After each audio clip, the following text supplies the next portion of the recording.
Welcome to another episode of Raven Conversations. I'm Joe C. Mandel, the State Public Affairs Officer for the Washington National Guard. And today I'm joined by Sergeant First Class Jeffrey Kjeldgaard. He's a language professional at a 341st Military Intelligence Battalion. And I'll let him introduce himself, and then we'll talk about the Polyglot Games and being a military intelligence linguist. Yeah, thank you, Joe. I've been in the Guard for about 20 years now. I'll hit 20 years next month.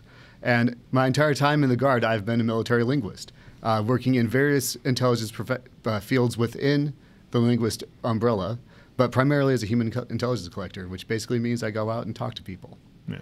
Go ahead. So as a fellow intelligence professional, kind of break down what is it, what's some of the training you have to go through to get to that point to be a linguist professional? So the biggest thing for the linguist side of the house is the Defense Language Institute, also known as DLI, where you go for anywhere from 6 months for a language like Spanish or French to a year and a half, almost 16 months, for more complicated languages from an English learner's perspective, such as Arabic, Japanese, Korean, and Chinese. And so what kind of linguist are you? So I've gone to DLI twice. I speak Japanese and Arabic. Which one was harder? Arabic was harder. The grammar in Arabic is much harder. Japanese was harder to learn how to read because you have all the kanji, of course. Yeah. But the grammar in Japanese is very straightforward, very structured, as you would expect for very structured culture. Yeah. So you just recently competed in the Polyglot Games in Utah. Right. Tell us what that is. So the Polyglot Games, this was the 5th iteration of the Polyglot Games. That was the first iteration back in person post-COVID. So they kind of revamped it this year and added more of an intelligence focus along with the language focus.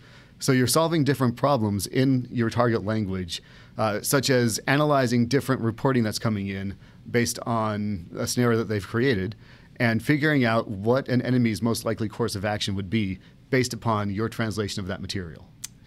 So what was kind of the different states that were competing? I know it's a bunch of different battalions that fall underneath the 300th MI Brigade, which is in Utah. Mm-hmm. So what other states were there competing with you guys? There was the Minnesota Guard. There were also Air Force, Marines, and a couple civilian teams from local colleges and the NSA who were competing in the games. Oh, very cool. Very cool. So it's not just a Guard focus. It's not just Guard. Kind of everybody. That was a preconceived notion I had as well, was that it was primarily Guard. But the Guard only made up about half of the participants in the Polyglot Games. The rest coming from either active duty. I saw an old friend of mine who is out of Fort Gordon currently at the games. Active duty, reserves, and Marines and Air Force. And it sounds like we did pretty well. We had yourself, you placed, and then 2 other individuals placed during the games. Out of the 7-person team, we had 3 people placed in the top 3. Myself in Arabic, and 2 others in Spanish and Persian Farsi. Very nice.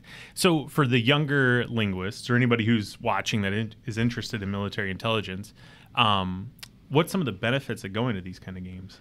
The biggest benefit of going to the game is really getting a chance to practice using your language in a real-world intelligence scenario, because a lot of the times when we do our training, we're just training or studying for the sake of studying or for the sake of taking the annual qualification exam, the DLPT. And when you're taking the exam, after so many years, you start remembering questions, you start,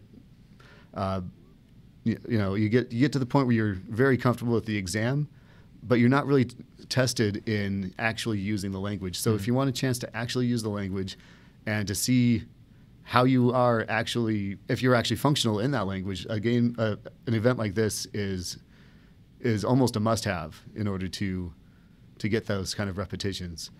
For your standard warrior tasks and drills, you have the best warrior competition where you get to go out and work through various scenarios using your soldier tasks. But this is, to my knowledge, the only event that does that for your linguist tasks. Oh, very cool. So you're a Japanese and an Arabic speaker. That's right. So can you give us a phrase in each language, something about the Polyglot Games? صباح الخير أنا ركيب كيلغارد من القوات الوطنية في ولاية واشنطن. Perfect. Ohayou gozaimasu. Watashi wa Kjeldgaard gunso de gozaimasu. Watashi wa 米軍のナショナルガードなんです。So it seems like Japanese almost was a little bit easier flow than Arabic was in the two different languages, you know? A little bit, but part of it's because I decided what to say in Arabic first, and then I said the same thing in Japanese, or essentially the same thing in Japanese. Yeah. So you can test me on that, or you can check me on that. Yeah. Anything else you want to add? Kind of closing comments for you?